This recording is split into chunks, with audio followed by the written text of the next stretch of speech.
And I'm quoting now, Lucifer in the flesh and a miserable SOB about what is Boehner's relationship with Donald Trump. To be introduced. Who's your candidate? The White House hopefuls are battling out in Indiana, where the Democratic and Republican primaries are only 5 days away, with their rivals nearly mathematically eliminated from clinching their party's nominations. What's at stake for frontrunners Donald Trump and Hillary Clinton? And pills on Prince. CNN has learned that the musical artist was carrying prescription drugs when his body was discovered. Powerful opioid medication used to relieve pain. Was Prince treated for a possible overdose? Just day review at Stanford University. He made a withering assessment of Ted Cruz, calling the senator, I'm quoting him now, a miserable SOB and a miserable son of a bitch, and Lucifer in the flesh is what John Boehner, Crime Boehner, told or said to Ted Cruz. We'll be hearing from Trump later tonight. He's holding a rally in Southern California. We're also following new developments in the investigation into the death of Prince. A law enforcement official now tells CNN authorities found prescription opioid medication on him and in his home in Minnesota. The source says investigators believe a health scare days before Prince's death was likely the result of a reaction to the pain medication. We're covering all of that, much more this hour with our guests, including Republican National Committee Chief Strategist, the Communications Director, Sean Spicer, and our correspondents and expert analysts. They are also standing by.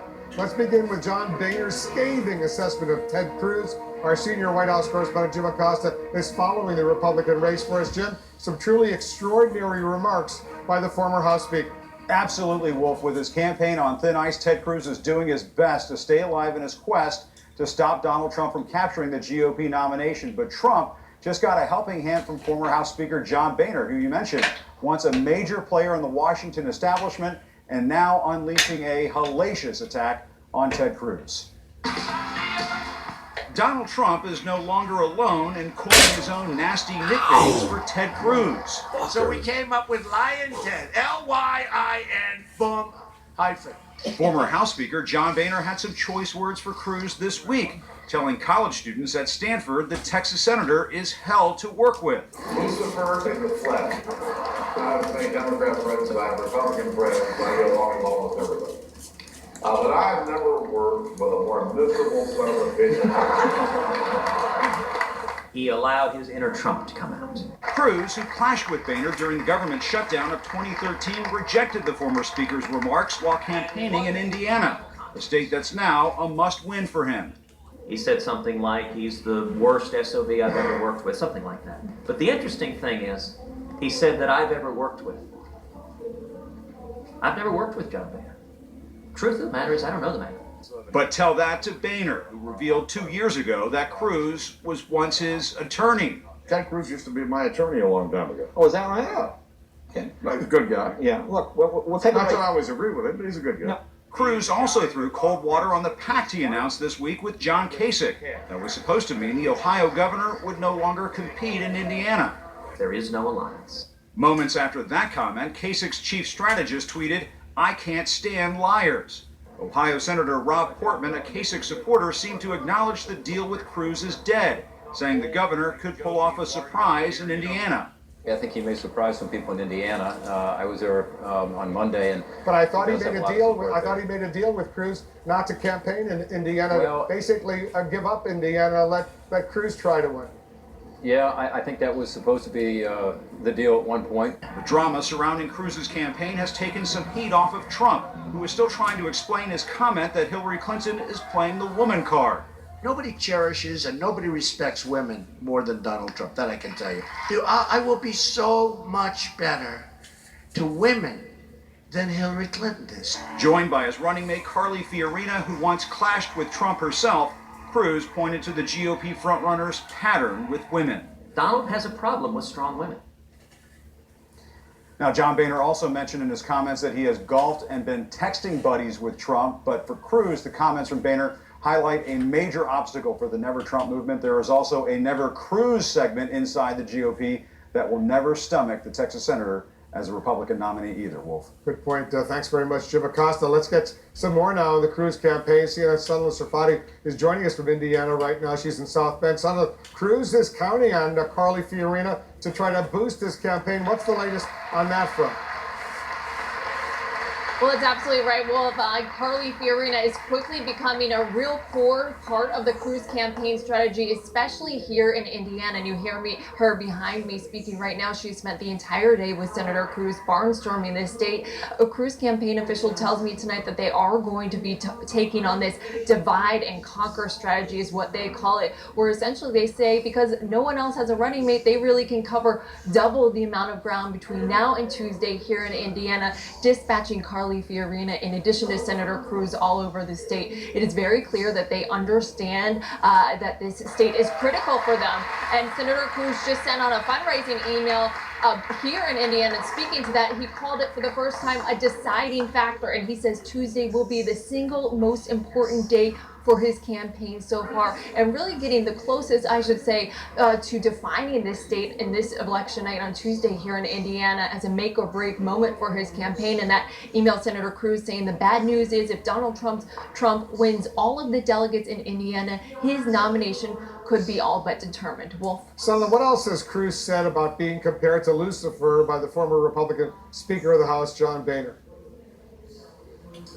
Well, it's interesting. Senator Cruz spent so much time responding to these statements by John Boehner, Speaker of the House, John Boehner. Very clear he almost enjoyed responding to it today, really saying, you know, John Boehner does not know me. I don't know him.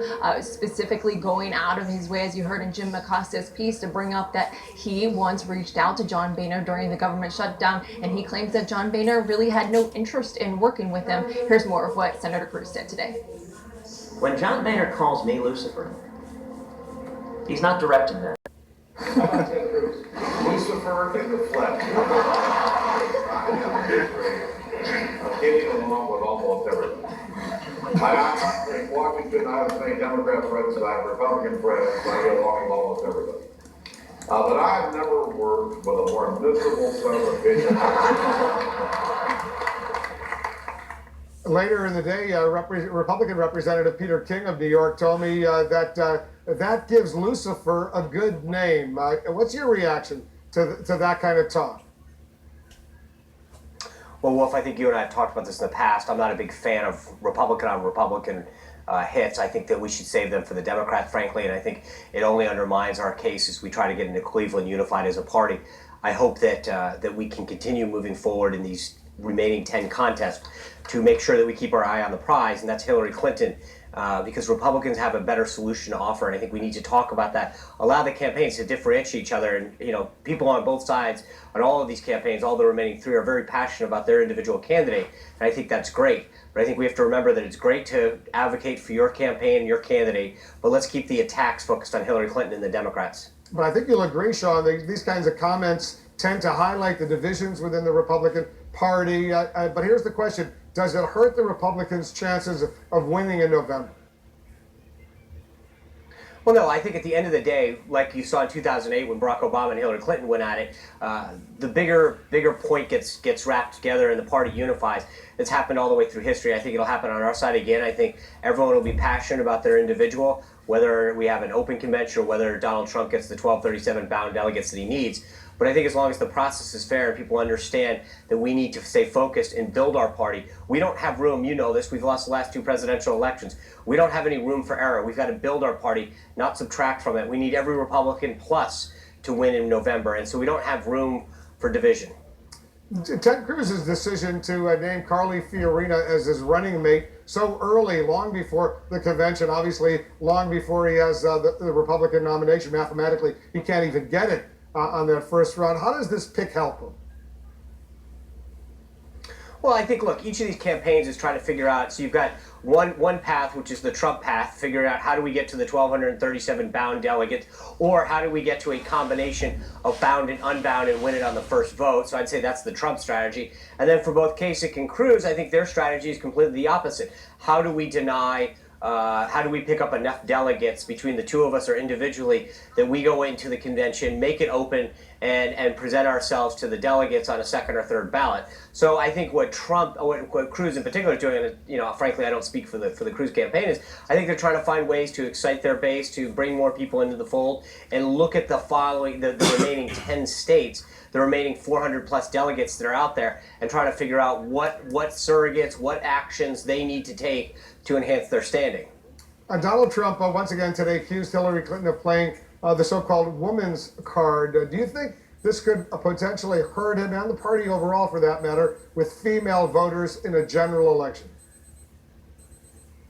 Well, no, I mean, Hillary Clinton says she's talked about it. But I don't think anyone's accusing her of doing it. I mean, she's talked openly about the fact of why electing a woman would be great and her place in history. So I don't think anyone's accusing her. She stated it for a fact. I think how we talk about women, the importance they are. I mean, they're the majority of voters in the United States. I think figuring out how we talk and communicate the solutions that our party has to the various segments of the female population. So we're talking to younger female voters that are single, older women. I mean, there's different segments. They're not a monolithic group, and I think that we've constantly got to be talking about focusing on how we're reaching out to different segments where the party may not have done as well. So younger single women. We do very well with older women. We do very well with married women. I think that what we find as a party over the last couple cycles is younger single women we have a bigger problem with. I think that's where we've got to focus the growth in our party and a couple of the other demographics that we face challenges. We do very well with a lot, obviously, but there are some areas that we need to do better, and we need to think about how we communicate effectively with them. All right, Sean, stand by. We have more to discuss, including Donald Trump's assertion he's now the presumptive Republican president.